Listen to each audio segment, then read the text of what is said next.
Good morning on this rainy Wednesday morning. Today, we're going to be through a series of videos. Uh, I'm going to be talking to you about two of my very favorite subjects. I guess you can be thankful that because of the limitations of recording time, I won't be able to rant on and on and on like I normally would like to about these subjects. I am going to rely very much on your questions and your comments in the discussion board to determine if we need some additional information put up for for this topic. So let's go ahead and dive in. As the slide says, we're going to be looking at both mental health issues and substance use disorder, which is formerly known as chemical dependency, very quickly today.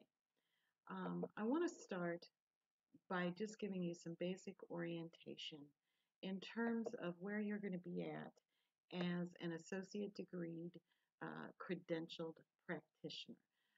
Because you're going to be really on the front lines, one-on-one with your clients, up close and personal, and in probably the best position to do some initial and preliminary assessments. And based on the relationship that you develop with your client, uh, you're probably going to get some of the best data from those assessments uh, compared to anybody else on a treatment team. So you want to get as good as you can be at recognizing that there is at least the potential for substance use disorder or mental illness, that somebody is experiencing. Please keep in mind, no one expects you to be an expert. I'm not even sure there is such a thing as an expert. But what you do need to do is at least recognize, I think there might be something going on here. Let me get this person to somebody else who can do some additional testing, assessment, analysis, etc., to figure out what's really going on, along with the input that you would provide to that person as well. You want to be at least somewhat familiar with what community resources are that you can refer or offer to the client. Again, you don't have to know everything that's out there, and this may not be your primary area of work or focus, but I'm going to tell you, whoever you're working with in whatever capacity, you are going to be dealing with folks who have a substance abuse issue, a mental health issue. They're living with somebody who does. Um, it's it's everywhere. Uh, Thirdly, and this is really key, and this is something that we continue to explore in other classes beyond the intro class, what are your issues? Where are you at with your own mental health? Where are you with your own substance use? Where have you been? Um, what about the people around you? And this is not an attempt to judge or point the finger or say bad you, weak you, anything like that.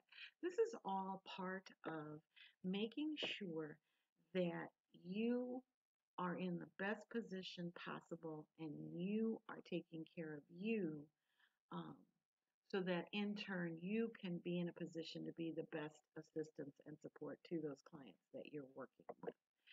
Um, Please understand the last 2 points on this slide.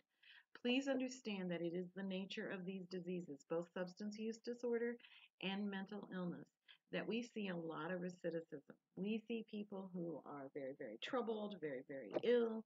They get better, then they decompensate, they relapse, they do bad, poorly, and we see this cycle over and over again with folks who are struggling with substance use disorder and or mental health issues.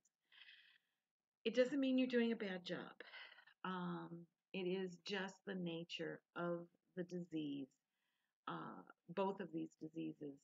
And if anything, I guess you could say it reflects the limitations of the treatments and the knowledge that we have right now.